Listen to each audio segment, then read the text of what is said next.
Today's guest, who happens to be my father, Donald Watkins, his plot twist was being sent to prison. What started as a devastating conviction turned into an unexpected calling because while serving his own prison sentence, my dad, who happens to be an accomplished attorney, discovered that many of his fellow inmates had been wrongfully convicted or had serious errors in their cases. And using his legal knowledge, he began helping other prisoners review their cases free of charge. And over the 3 years that he served in prison, he helped 47 inmates gain their freedom, working tirelessly even when prison officials tried to stop him by putting him in solitary confinement for a year.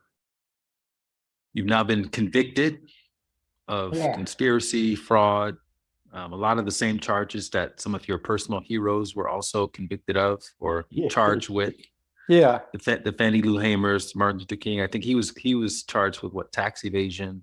He was charged with tax evasion, a felony tax. All of my heroes were charged by the establishment with some felony. All of them. Mm-hmm. Many of them went to jail for way longer than I did. Yes, they were. Yeah. So in that world, especially back in the 60s, going to jail was kind of like getting a PhD. Like that's when you knew you arrived. It was a credential. When you get to be targeted like that, and you know you've been railroad, that's really a credential. And the good thing about it, and there are good positive things about it. I'm gonna tell you one. Back in 2012, and I hate to go back in time, but I do need to start there to talk about prison.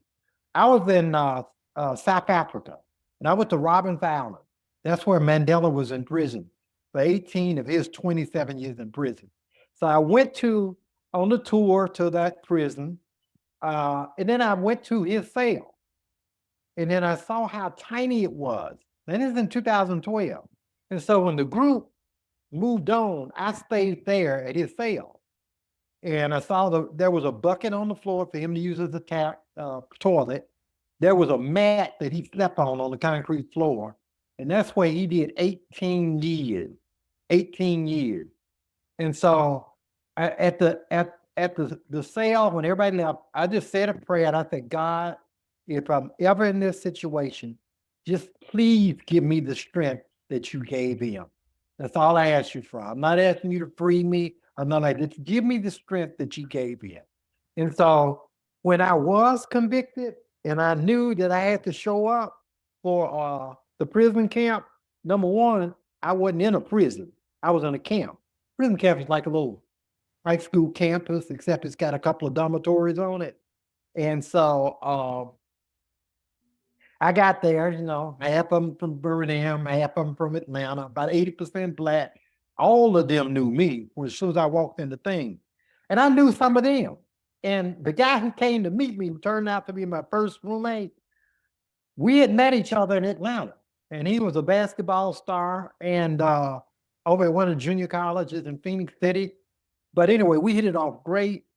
And that's when I learned, I didn't even focus on it, but that's when I learned I have this set of skills that everybody in here can use. And they all knew who I was. And they knew about the Scrooge cave. And the word spread so quick. So the first thing I had to guard against is I don't want to come across like I need special privileges. Because they were quick to want to elevate me to a leadership position. So I didn't want that. And so I got shown a lot of respect at Talladega. And then after I rested for about 2 weeks, that was my first vacation in about 10 years. After I rested, it was a good rest too. After I rested, then I said, you know what? I probably can help some of these guys. I'm right here with them. And they had computers so you could do emails. And so I have the ability to type and edit stuff using their email account. And then the first guy that I got, he's out of Memphis, Tennessee, and I used to live in Memphis. I knew where he came from. And he actually didn't deserve to be there. And I couldn't believe he was there. And he had a court appointed. Everybody had court appointed lawyers. I don't even want to tell you what I think about court appointed lawyers, and so I worked to get him out. And his thing turned out to be good. The judge realized they actually kept him longer than they were supposed to. And when the judge realized that, and I wrote the thing that he sent to the judge had a conniption and ordered him released that day. And so that Talk a was little bit about the details of that case. What did you do exactly to get him out? How did you know that he could even get out? he brought, all of them had their files. And so he brought his files, and he had a state case and a federal case. He got his federal sentence first, then he went and got his state sentence. And the federal judge says, look, you got to go to state court. What I want to do is run them concurrent. So just come back and tell me when you got your state sentence, and I'll run both concurrent. I mean, you ain't got to spend time in two different systems, right? And so he gets his state sentence, and it's actually like less around the same as his federal thing. And so they didn't let him out. And his lawyer never did go back. He didn't have to file a motion. He just had to report to the judge what his state sentence was, send a certified copy of it. And the guy served about 8 months too much time, right? And then I wrote the letter for the judge. It was a motion, actually, to correct his sentence, that here's what he got in the state court. And he filed it himself pro se. That's the word, representing himself pro se. And so he actually got sent to detention for some disciplinary violation. They had to come get him out of detention and put him out on the street that day, because she had ordered he be released that day. The judge was so pissed off. It was a federal judge out of Memphis. She was fair. His lawyers were, I don't even know if they went to law school, but it never should have happened the way it did. So we were off to a good start. Second case was a guy out of Tampa, Sarasota, Florida. And the search warrants in his case were not just defective, they were fraudulent. And they were never signed off on by a judge or approved by a judge. But that's what was used to convict him, the evidence from the search. Did any lawyer see this when looking at the paperwork, or is this something that you had if you had any degree, if you had gone to law school past one semester, you would know that these are, this is bad stuff. But these are court-appointed lawyers. They just court-appointed. They don't care. They just processing you. And so that one was so horrible, I couldn't even sleep. I couldn't believe this. How is this going on? And so I did his thing. And over the course of the 3 years, I had done, it was 47 of them. I was able to get 47 of them out. After I did my first 8 out of my dormitory, that's when they figured out that it was me that was helping everybody. And that's when they framed me on a disciplinary charge so they could take me out of general population and put me in the hole, where I stayed for about a year. But even in the hole, I was helping people. It was easy to help them. And it makes the time go back. So I think when people hear this, a lot of people may have seen the movie Shawshank Redemption and the Andy Dufresne character helping people out. There's lines of people waiting to help them with their accounting and stuff like that. I imagine the word spread like wildfire? It did. Got the first couple of guys released? Because a lot of these guys don't have anybody, right? They've been completely abandoned. They have nobody. And so they have nobody. And then word got out that I was helping, and I wasn't charging anybody anything. I didn't need nothing. All I needed is to get to a computer and type your stuff for you.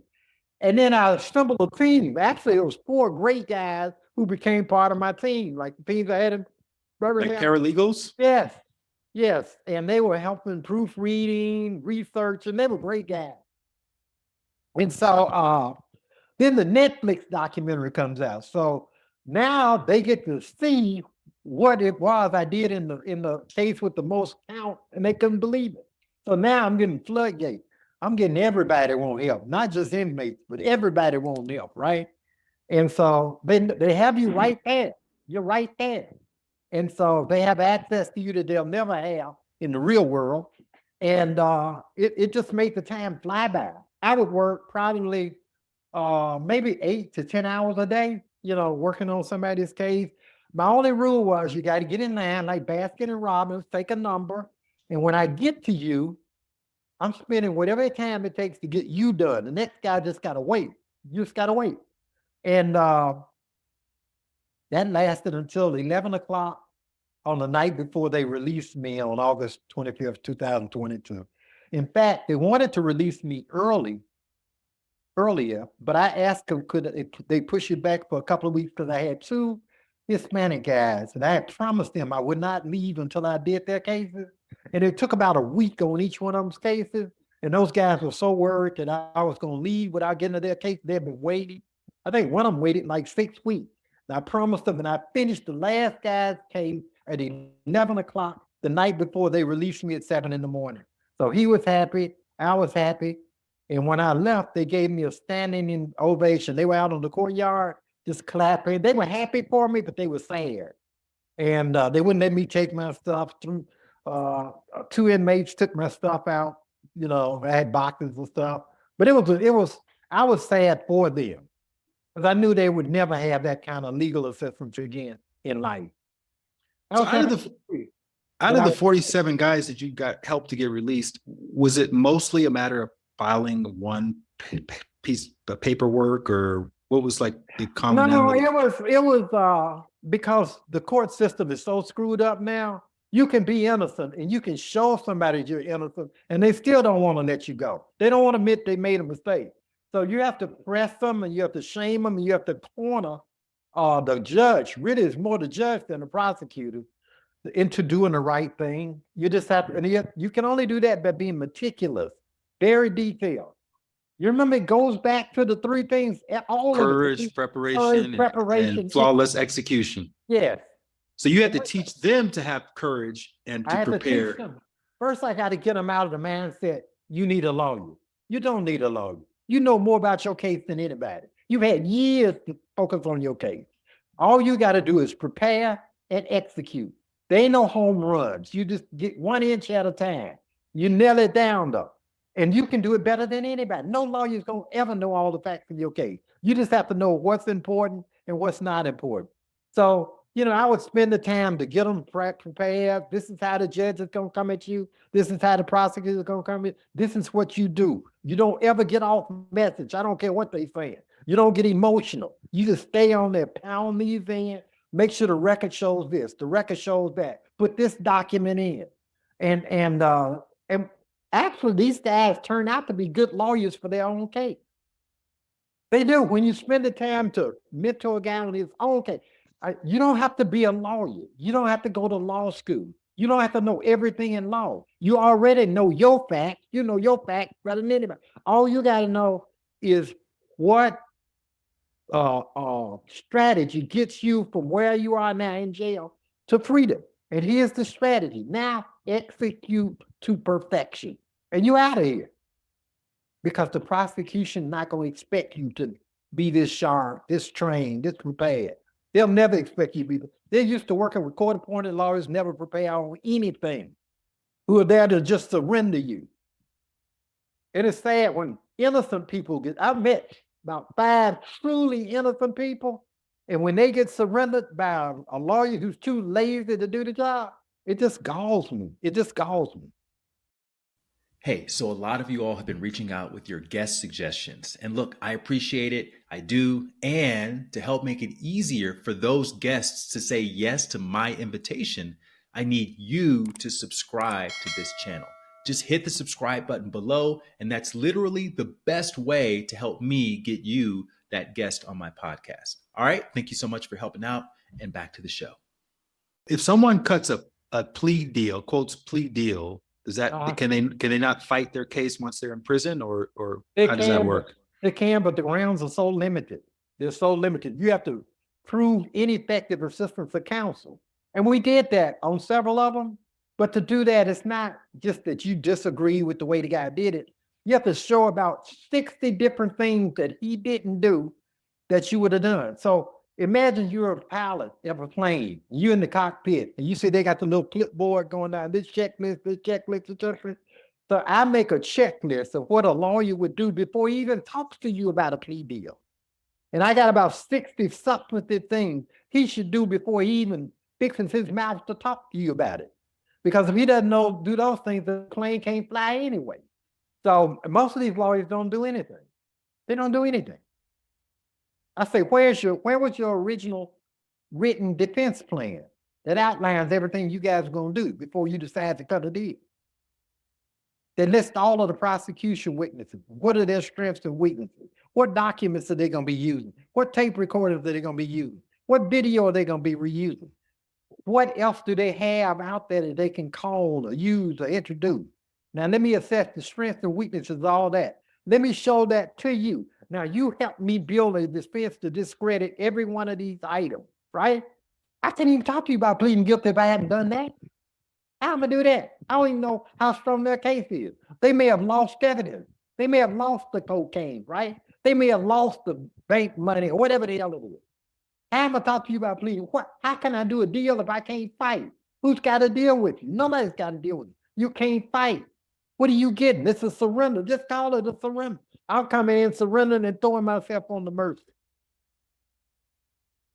That's and I just approach everybody. So I say, you believe in yourself, you believe in your innocence, you be your lawyer. I'll teach you what you need. You only need to be a lawyer for a moment in time, just one moment in time. And you be unrelenting because your freedom is at stake.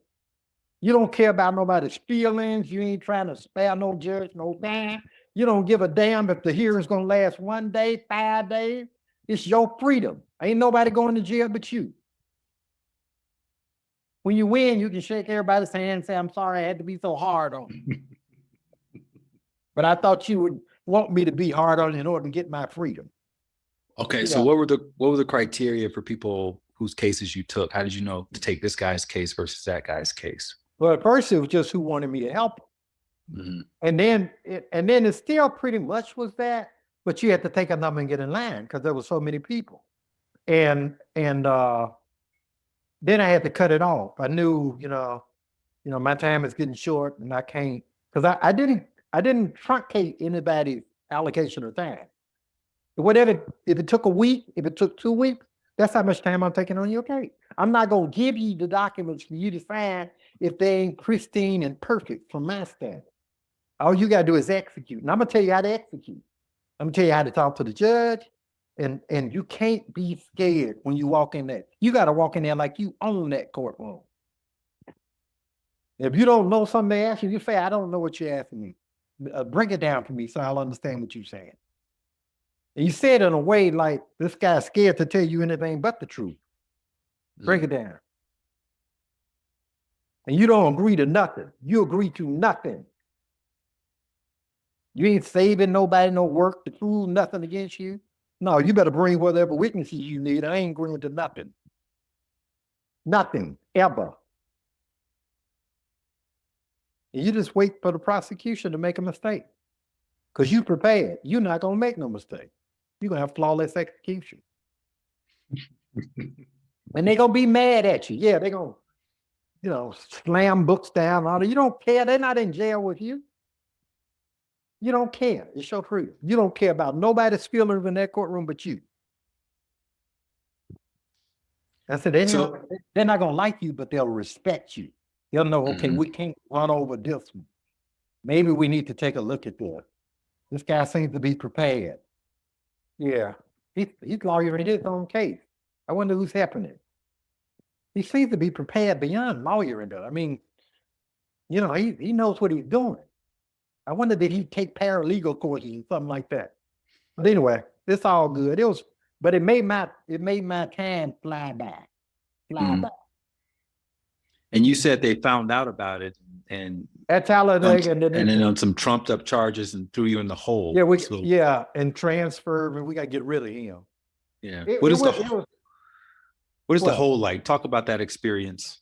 Hole is a tiny room, like about 6 feet by maybe 10 feet, 6 feet wide, 10 feet deep, and 2 bunks in there, 1 toilet. In Talladega, you couldn't flush the toilet. A guard on the outside had to flush it. You couldn't turn the lights on or off. They had black mold in the vents, and it was horrible, filthy. And the United States should never talk about or criticize anybody else's prison system, because the United States prisons will rival any third world prison in the world. Mm-hmm. And in the summer of 2020, don't criticize the Russians for how they treat prisoners, because you do the same thing. All it does is make you a hypocrite to the rest of the world. Everybody knows you do the same thing in the United States. Do not go around criticizing nobody else's treatment of prisoners or their prison condition. Mhm. Now I can say that because I've been in, I've seen it. And in the summer of 2020, you had a simple request to keep the little food slot open. Why were you asking to keep the food slot open? Because the cell I was in, the air conditioning had broken for the building, and there was no air circulating in the cell. This is in Alabama in the Yeah, in summer. Alabama, yeah, and the temperature had gone up past 100 degrees, and at least they had fans on the outside of the cell. And I asked the warden, Sharon Nash, could she leave the slot open? It's just a little slot. You can't escape, but nothing. You're reaching at it with the food.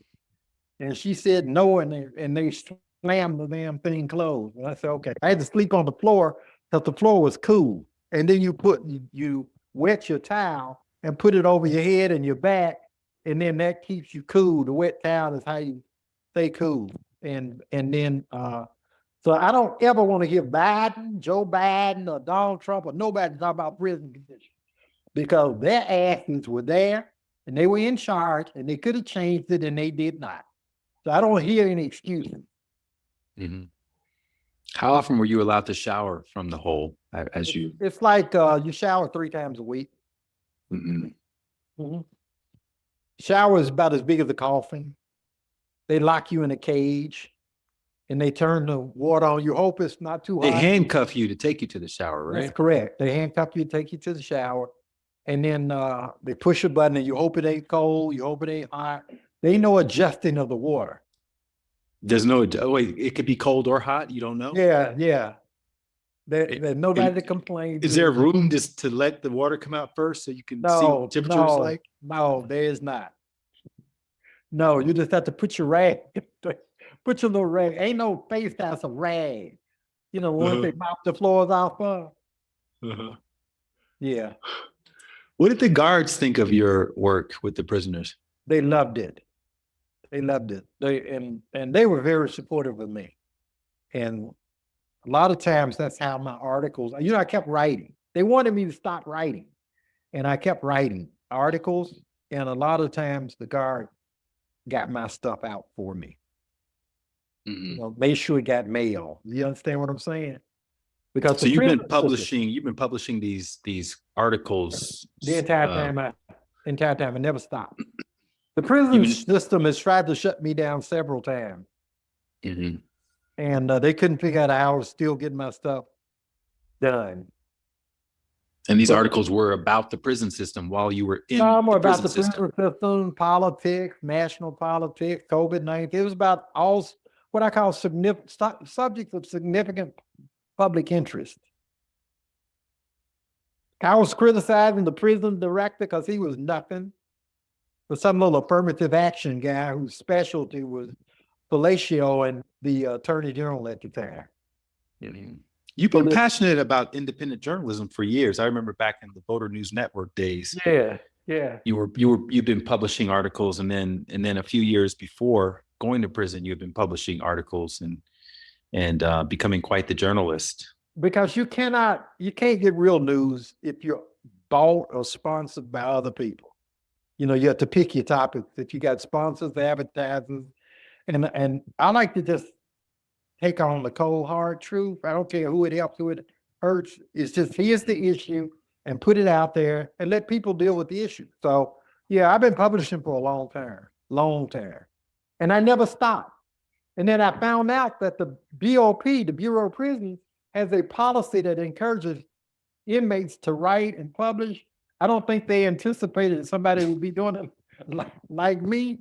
Because they threw me in the cell for 3 weeks because I was writing, some critical stuff, but it's all right. It's okay. So once you go to the hole, they have Yeah. to transfer you out of that prison to the next high level security prison. And you went through the Atlanta Yeah, they took Correctional me Facility. to get to when I left prison, I left out of Latuna, a prison camp in Latuna. But to get to that camp, they put me on what they call diesel therapy. Mhm. So rather than me flying there and getting there like the next day, They took me on like a 4-month trip. They took me through the Atlanta Penitentiary, where the United Blood gang members, 2 of them were supposed to kill me, and they told me that. They knew where I was when I got there. And so I had to talk to them out of there and help them with their cases, so that they went from potential, assassins to staunch allies, because of my legal skill. I wrote about that too. I wrote an article about that. And then I went to from Atlanta to, and I was on lockdown the whole time. I went from Atlanta to Oklahoma City. The same thing. I was on lockdown. So I finally made it to Latuna 4 months after I left. I left in November. I got there in March. They call that diesel therapy. When they want to punish an inmate, they drag you. They drag you through all of these prisons, put you in transit. Is what they do. And it's designed to punish you, period. And if you didn't have that skill set, you probably would have been eliminated in Atlanta. I would have been eliminated in Atlanta. They told me. In Atlanta, yeah. The people who were supposed to eliminate you told That's you. correct. Yes, and I wrote an article about them. Yeah. What was their circumstance? They were in there on murder or something? They'd They weren't already getting been out? convicted of state murder charges. They were waiting on federal RICO murder charges. They were waiting trial, but they were trustees. They had them guarding me. They had the murderers guarding Yeah. you. Trustees, yeah. They could get me out. They could walk all through the prison where they all wanted through, to go. yeah, where I was, through the cell block where I was. So when I came out for showers, they were the ones that were walking, handing out food, cleaning up, all this stuff. And what did you say to them initially? One of them saw me getting a book, and it was a legal book. It was on the book cart down in the common area. And he said, "Are you interested in that kind of book, law book?" I said, "I'm a lawyer. If you ever need anything, let me know." Because he was one of the head trustees. Mm-hmm. And then he came to get me for a phone call with my lawyer. And then on that walk, I told him more about my background. I said, "You don't know me, but there's a Netflix documentary out on me. You ought to watch it sometime. Then you need to come see me because I can help you." And only when I did that, I learned all of the stuff that they were supposed to do. Mm. I said, "I'm going to help you. I can help you. And I'm going to write an article about your story." Mm-hmm. So that made my stay in Atlanta pretty good. And then they got me on out. But Latuna, I enjoyed Latuna. Latuna was my first experience with Spanish-speaking inmates and people, period. And I loved the Hispanic community, Latino community. It was just, they're very different from the Black community. They're very family-oriented. And they network. I mean, they really network as a community. Even in prison, they network. And we're very respectful toward elderly people. Like, they wouldn't let me do anything, nothing. No laundry, no nothing. They saw me helping inmates. And then when they saw I was helping every category of inmates, white, Black, Asian, Native American, it didn't matter to me. If you need help, right? It doesn't matter what your group is. Thank you so much for watching. Just FYI, we post a new video almost every day, so make sure you comment and subscribe below so you don't miss out on anything. And if you enjoyed this video, I think you're really going to love this one as well. And if you ever want to see a playlist of all of my podcasts or all of the plot twists or any other category of videos, you can find links to those in the description below.